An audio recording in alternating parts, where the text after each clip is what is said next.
Good morning, good afternoon, good evening, guys, wherever you are in the world. This is REGANELITE here. It's a very lovely day. But about 10 minutes away from where I live, I'm in the park. Might be a bit of a podcast sort of thing. I don't know. See how it goes. Hopefully you guys can hear me. It's not too quiet. Hopefully. It's a lovely park here.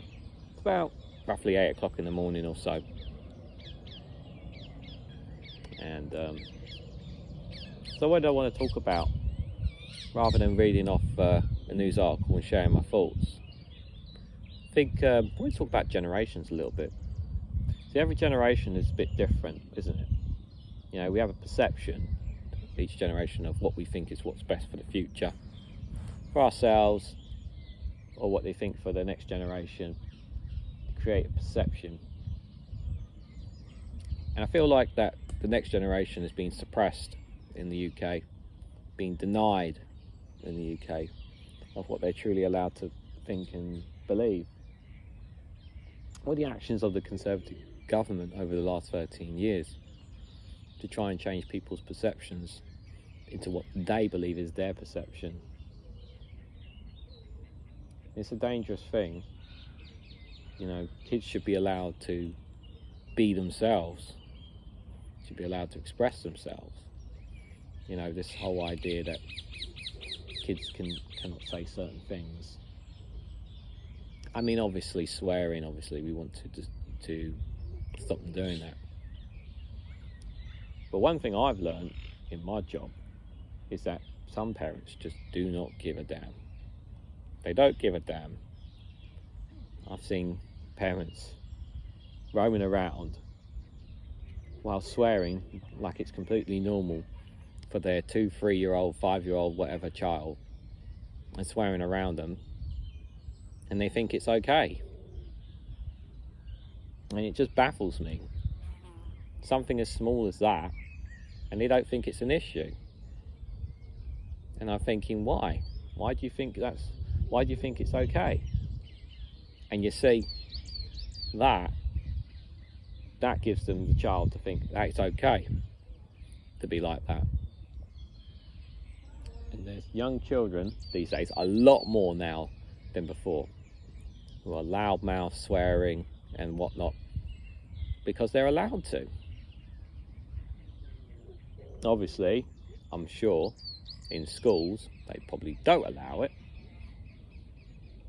but parents are the ones who are setting the first examples of their kids. And if you're not setting the right example, you're already putting them on the wrong path, aren't you? And in the end, you feel as if you're a failure.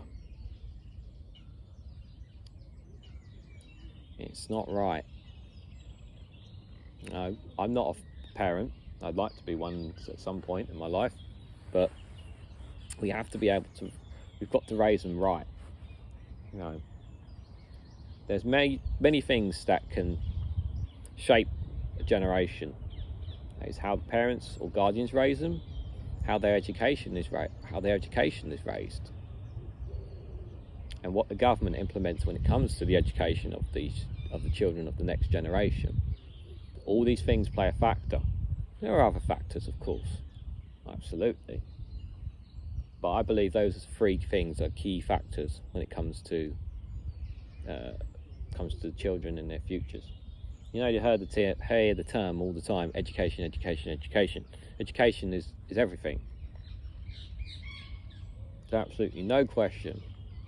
That is a vital component for any future, any country's future, any child's future, people's future. It's what changes a nation for the better. You look how Finland have changed over the last 20 years with their educational system. They're one of the best in the world because they changed for the better, even though maybe some people at the time didn't agree with it. You know, politicians sometimes have to do things that people won't like. Not everyone's going to agree with you. You know, you give an opinion, some people will like it and some people won't. That's just reality, isn't it? You know, I do there was a point where I thought these kids these days, they need to spend more time in schools. Like, I thought for me, it was like a case of 6.5 hours of education in school is not enough. I think mobile phones should be taken away from children at schools, like literally taken away from them and not given back till the end of the day. I didn't have mobile phones when I was in school, but my perception is that kids should not have mobile phones on them at all when they're at school. I think they should be taken straight away, put in a box and given back to them at the end of the day, because the next generation's life is not revolving around spending time and socialising with kids. It feels like, for me, it's revolving around the mobile phone that I'm talking to you guys in, everything through there. Look how easy it is for people these days to access pornography, and they wonder why there's so many messed up men in the world as well.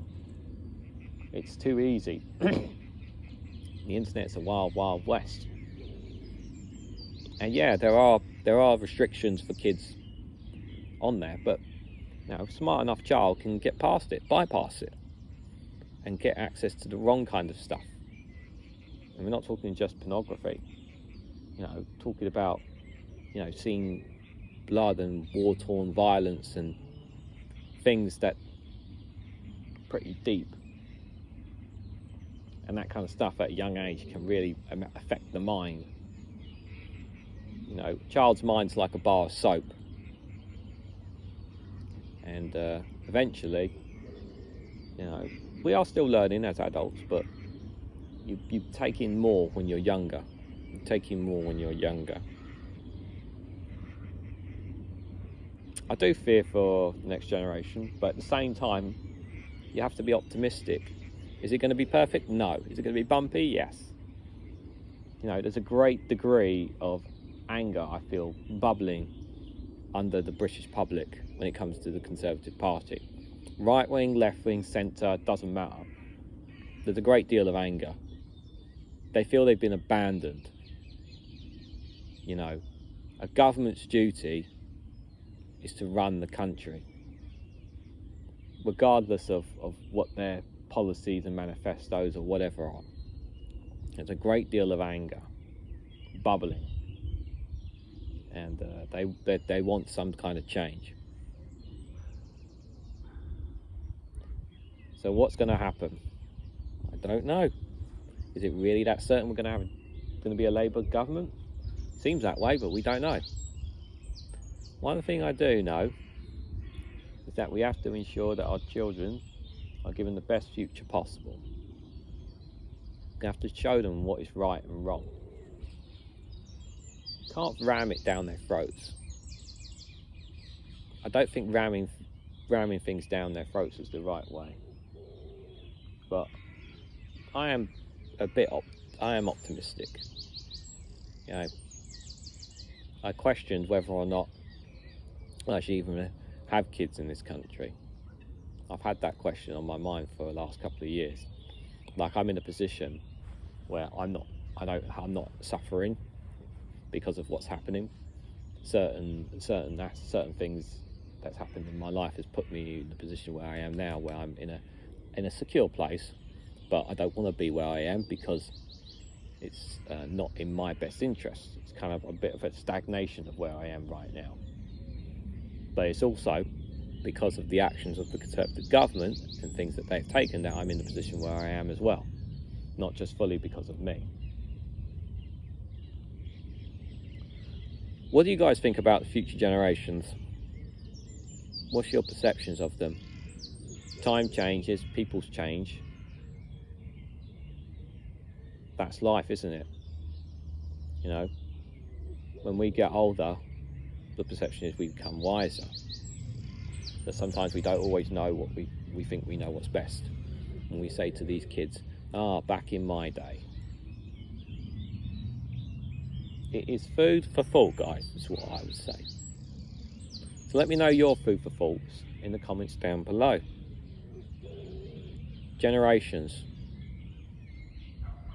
Do you believe we have a good generation coming?